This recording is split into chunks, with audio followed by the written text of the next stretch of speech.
So, welcome back. Hello, everyone. This is my 9 day of 10 days YouTube live, and today's topic is about the match. Gonna be everything about the match system, the ERAS, NRMP, and SOAP. So, before we get started, of course, I want to remind you that I have a gift for you who's hanging with me today. It's my USMLE Test Taking Strategies that I have made after thousands of hours teaching USMLE. I have posted this back in 2017, and SDN Forum has helped a lot of people. And I've made a video version of it, and it's free, so you can grab it on my website. Use haryadi.com/USMLE Test Taking Strategies. It will boost your score instantly if you learn and apply it. And the second gift is my USCE Essentials guide for IMG. Again, it's all free. It tells you everything that you need to know about USCE. Okay. Now let's get started. So what is ERAS? So ERAS stands for Electronic Residency Application Service. It's basically where you can fill and build your CV. And then using that, it can send and submit the applications to the all programs in US. You choose which programs yes you want to send the application to, and make things really simple and easy. Now, thing is, there is a timeline that you have to follow. So you need to get the ERAS token before you can use my ERAS service. Now, in order for you to get the token, you need to be ECFMG certified. So that's why I mentioned last week that it's important for you to not delay your ECFMG certification. That was not last week. Actually, that was this week and a couple days ago. You should not delay your ECFMG certification, and you have to be certified in June because you need that in order for you to get the ERAS token.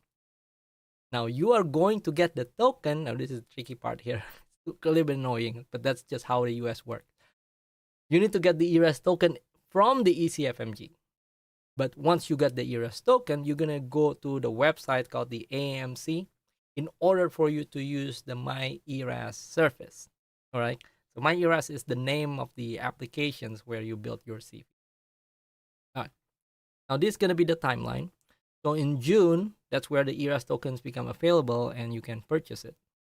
From July to September, that's the time when you build your CV, you fill out your information, letter of recommendations, everything that you need before you submit it. And in September, residency programs will begin to receive the applications, right? So I would recommend you to submit it as early as possible, like the day when it starts, then you submit it. Some people say, yeah, but the programs kind of wait until October maybe to wait all the applications here, but some programs don't. You just don't know. I think this still the best course of action is just submit it in day one. You have to be ready. Don't wait. Right. Now from October to February, that's when the interview season is.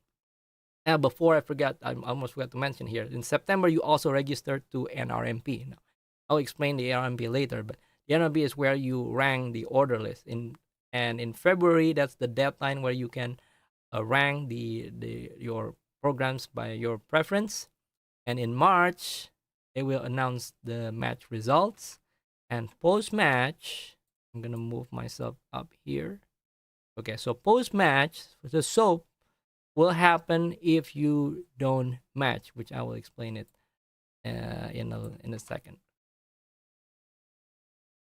Now, there's some key components of ERAS application that I would like to describe here, right? Of course, everything's going to be in here. Your USMLE score, your ECFMG certification, your medical school transcript, your MSPE, letter of recommendations. Yes, but these are not the fun part. Put it that way. These are like static, right? You got your score. That's it. That's your score. You got your letter of recommendations. That's it. That's your letter of recommendations.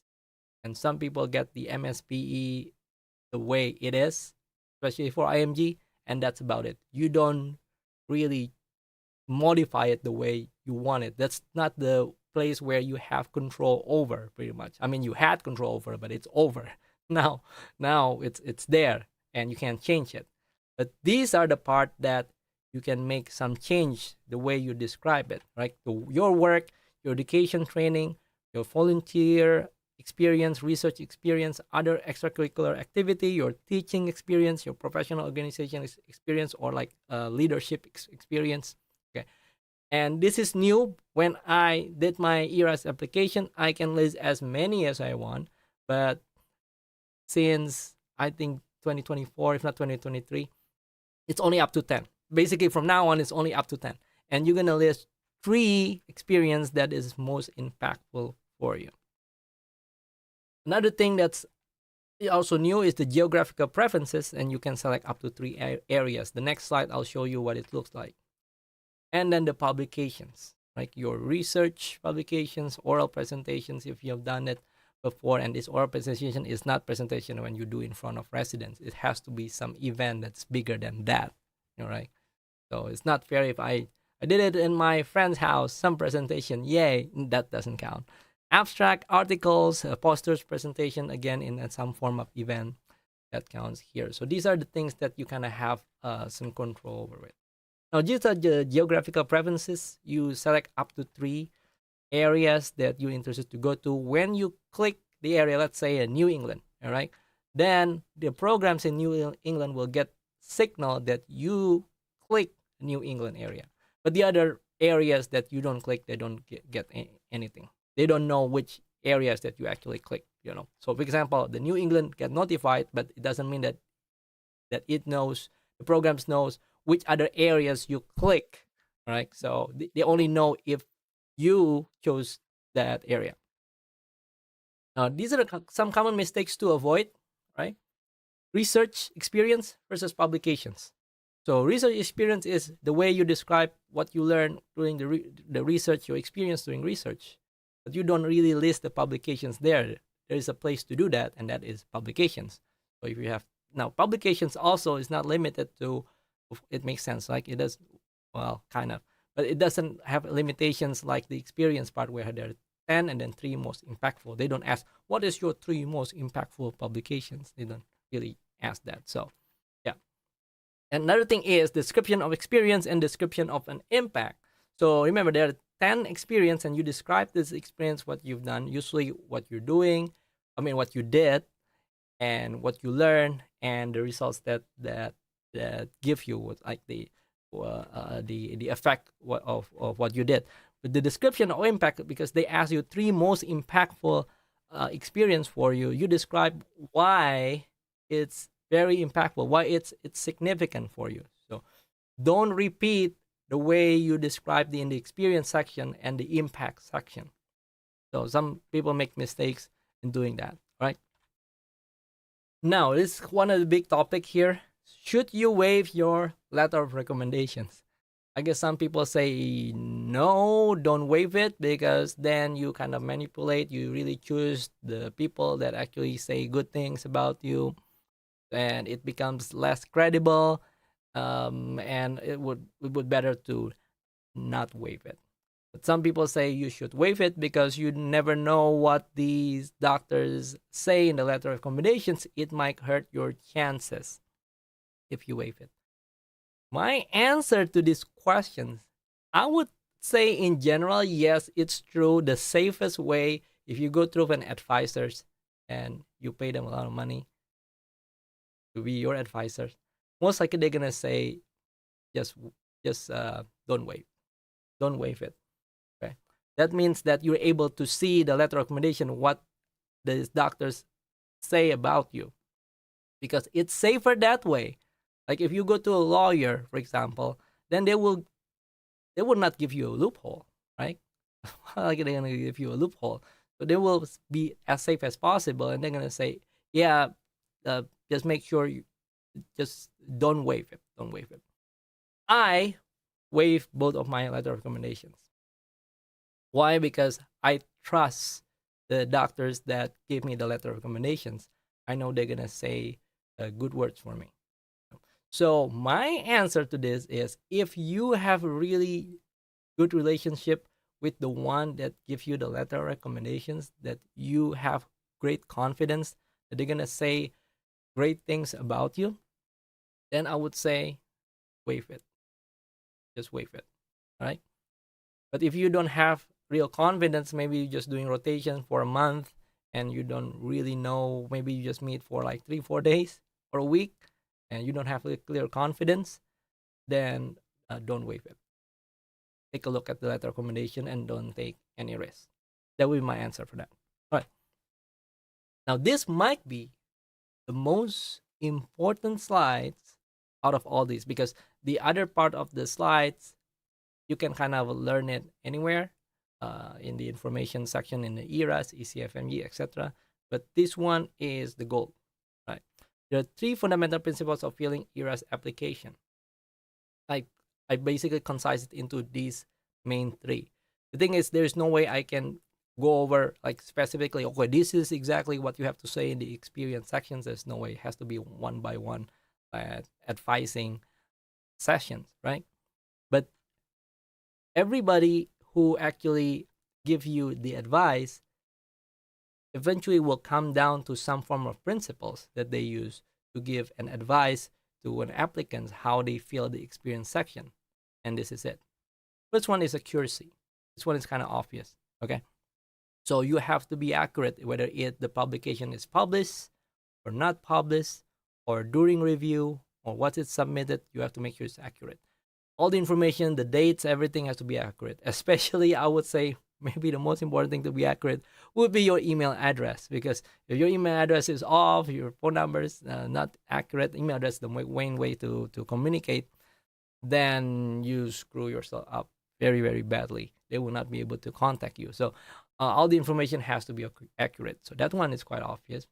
The second one is diversity. So there are only 10 experiences that you can put. So you want to be as diverse as possible. Don't put all of them as teaching or work experience or research experience. You have to be as diverse as possible. There should be the team leadership experience. There should be a volunteer. There should be work. And do not be afraid of putting extracurricular activities. Actually, that makes you unique. So some people kind of worry about putting extracurricular activities because it felt like it's not related to medicine. Don't. You have to put, I think, at least one.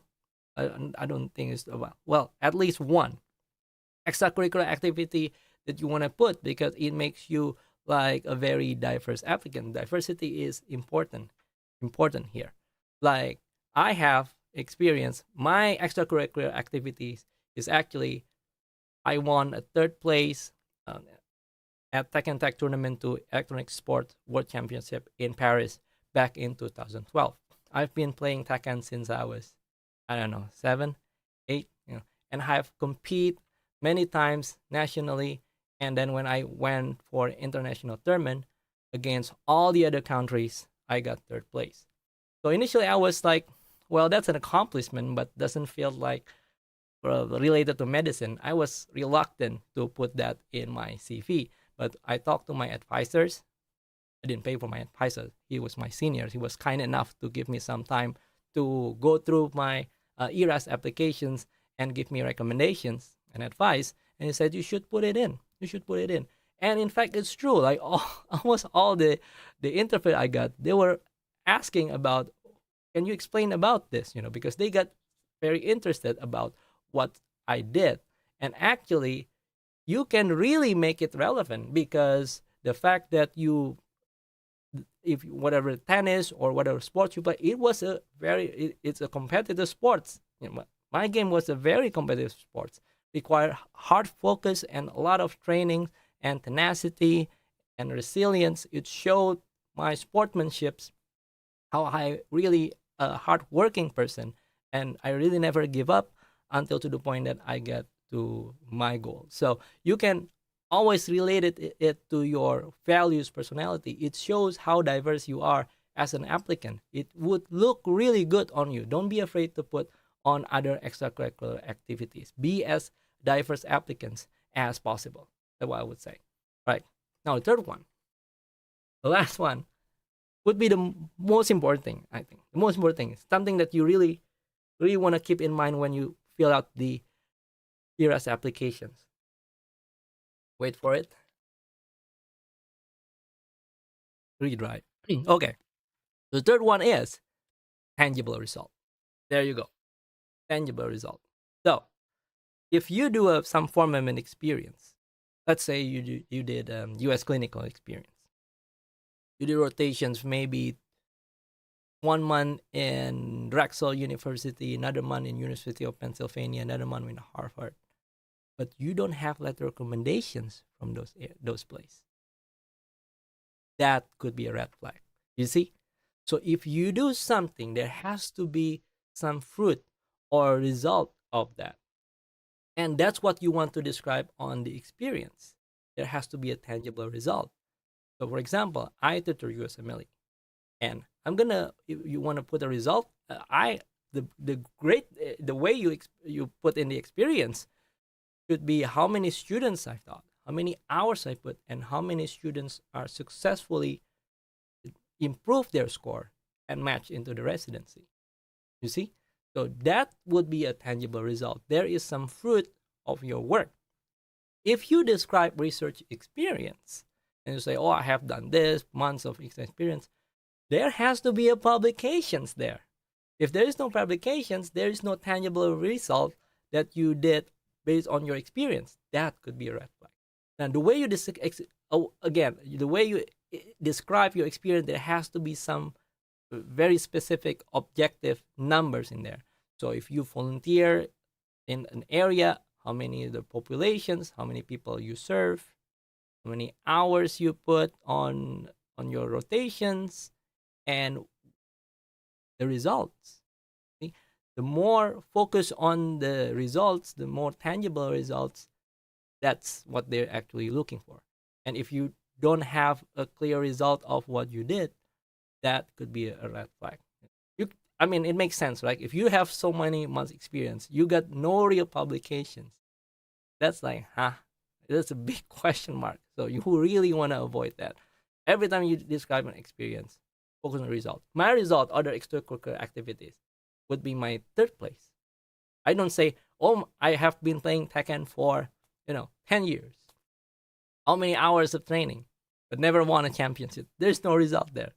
That's not good. Okay. So, but I have a result. I got third place, actually first place many times in a national championship in Indonesia. So I have those results, and that's the important thing here.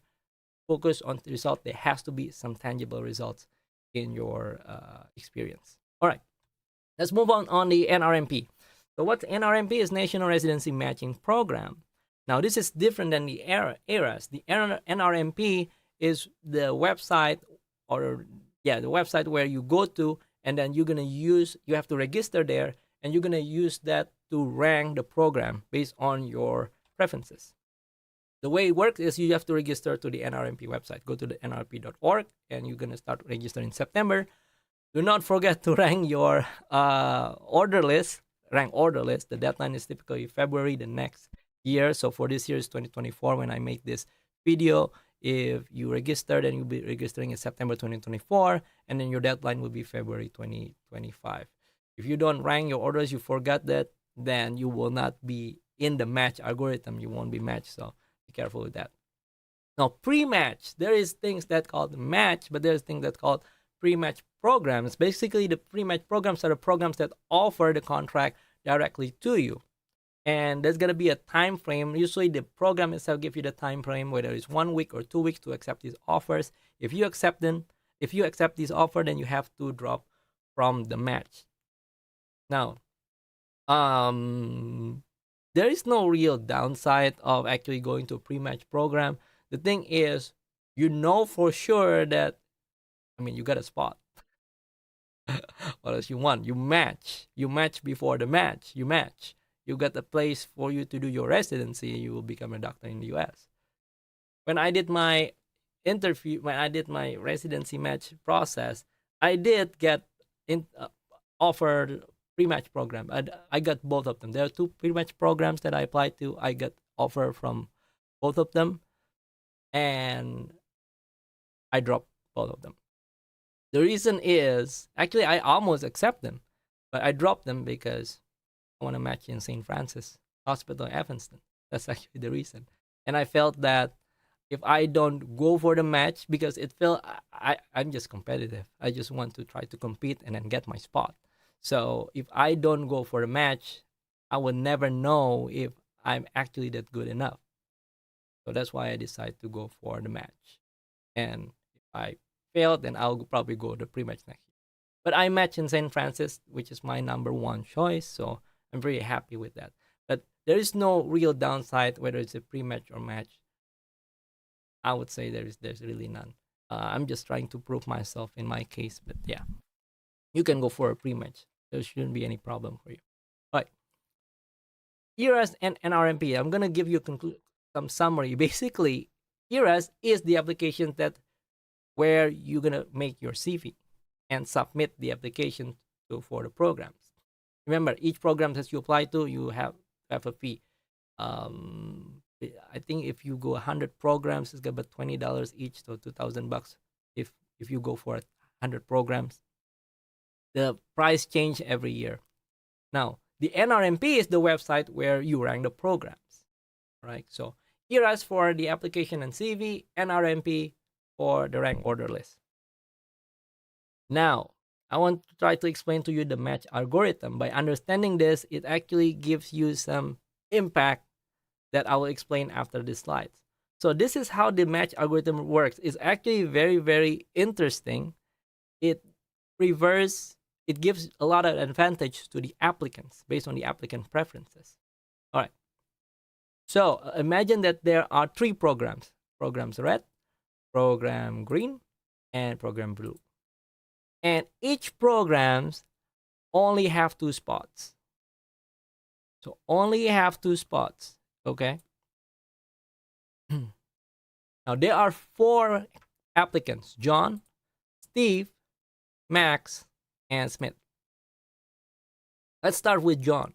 John prefers red as the first program, and then green as the second program, and then blue as the third program. The system, the match algorithm, will try to match John first and see if John can match to the program red. And there you go. John actually managed to match in program red. Okay. Now, because John has matched in program red, gonna cross the, we don't need that. John will not be here, and John not gonna be here. Make sense? Now we move on to Steve. Steve wants to match in the blue. So let's see if Steve can match in the blue. Steve is number 4 in the blue. Now there is Max. He has to go through Max. He has to go through Smith before he goes to him. So we don't know yet. We're going to move on to Max. All right. Max wants to match in green. So does Max get green? Yes. Green, green, right here. So Max managed to match in green. So now we can cross Max. Cross Max, cross Max. There you go. Now Max and Jones are out. There are 2 spots in the blue program. So now Steve is in. Steve chose blue, and therefore Steve got blue. See? So now we're going to cross Steve. Steve's no longer here. Steve no longer there. Out. So everybody's matched here except Smith. Let's see what happened with Smith. Smith won green. Okay? Smith won green. Now you see, Steve is out, Max in, John is out, but there's one more spot. So because Smith chose green, Smith will get green. He got this spot right here. 2 spots. You see? So that's how the match works. So Smith cross here. Smith's not gonna match here. It's gonna match here because Smith has matched in the green. Okay? So in this scenario, everybody's matched. But you see, you don't have to be number 1 or number 2, even though there's 2 spots. You can still match if number 1 and number 2 match somewhere else. And they always go based on the preference of the applicants. Now, with more people and more program, it can be very, very confusing. But that's how it works. Now, what does the match algorithm means for us? It means that it's quite obvious. Everybody already know this, but yeah, you will always rank based on your preferences, not your chance of matching, right? Always rank based on your preferences because they will always go try to match you first on the program that you choose for number one. And then you go to number two. If you really can match it for the program number one, then it will try to match you to the next program, and so on and so on. So that one's kind of obvious, but people usually know that you need to rank based on your preferences, regardless whether they understand the algorithm or not. But understanding the algorithm makes you understand that you should always rank based on your preferences. But the second thing is this: the interview becomes the main factor, okay, that will get you the match. Why is that? Think about it this way. If somebody has 30 publications, USMLE score of 270 to 80, very diverse applications, great research experience, great letter of recommendations, all 4 letter recommendations, they're going to and apply to multiple programs. If he usually we would assuming that it's just like the usual person, normal person, then they'll feel like they can match to a higher tier prestigious programs, like more of the university types of programs, you know, like University of Pennsylvania, Harvard, whatever you want to name it. So these people will match somewhere else, and that will keep happen until you meet head to head, almost head to somebody who is similar like you, like similar score, similar number of publications, similar everything. At the end, the one that decides you are a little bit above to the other would be the interview. Right? So, also, this is assuming that if you have a not super high score and you have a decent publications, you don't, and you're an IMG and need visa, you don't try to apply to a higher tier program where people who actually have way number of publications and score will try to go. You will probably should try to match to more of like community program. It doesn't matter as long as you match, you match. Okay, and most likely these applicants will that has way better, stronger CV, and you will match somewhere else with a higher tier program. So again, in the end, you're going to go against people who have similar profile than you, and the only factors remains is the interview. That's why interview becomes the main factor that will get you the match. So of course, this is aside of the thing that I mentioned last week. US clinical experience would be the main factor that will get you the match. It's the closest to almost guarantee way to get the match if you're able to shine and stand out during the clinical rotation, because programs will likely rank higher on the person, on the applicants that they know better, right? So that is way more value than the interview. But assuming that you don't have that, then interview would be the main factor that will get you the match. Now, that's the next one is going to be the SOAP. SOAP stands for Supplemental Offer Acceptance Programs. So this happened after the match. Now, how this works? So on that week, the match week, they will notify you through email whether you match or not. That's going to be on Monday. All right? Then, within that same day, whether it's minutes or hours, but it's going to be very quick, you will receive lists of programs that's not filled. So they try to do the algorithm, but the algorithm is not perfect. There will be unfilled spots. They try to fill that spots. That's the idea of SOAP. You then, after you receive the list of programs, you need to submit to the applications. Well, you don't have to if you don't want to, but usually people will. You're going to submit the applications, 45 programs through ERAS. Then, from Tuesday to Thursday, programs will start contact applicants for interview. So here you have to be really ready, because if they try to reach you maybe 3 times and you're not available, they skip you. They're going to go on to the next applicants. You see? So you're going to lose your chances forever. Right? So you have to be very quick with it, and you have to be always ready. So if you get an interview, you do the interview and hope they send you the contract and match you, and you have to accept the offer. If you accept the offer, and there's only time frame of wait couple hours for you to accept the offer. If you don't accept the offer, then it's gonna move on to the next person. All right. So that's going on for a total of 3 rounds. So the first round concluded. There must be some people who reject, accept, not denied, accept, etc. And then second round and third round, and finally concluded on Thursday. All right. So what happened if you still don't match? Well, what happened is you can go through what we call the scramble.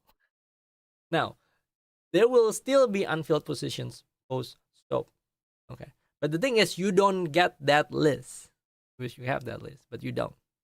But you can start with the SOAP list because those are the one that unfilled positions. And you try to contact the program coordinator if you still have open positions available. Please take a look at my CV. You use the networking with your social media forums, WhatsApp group, WeChat, whatever you want to use, right? And then you try to see if there is someone who will take you. And don't forget that crazy things can happen. Like, for example, a candidate unable to get their visa, stuck in their country, sad, but it happens. And you can take advantage. So, yep, that's it. So that's it for today's session. Thank you for attending. Now I'm open to any questions you may have.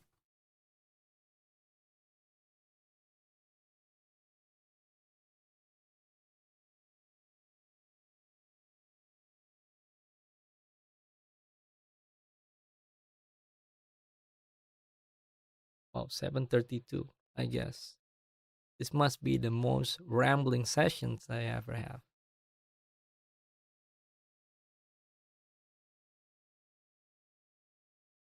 I got too excited when I talk about Tekken. That's why.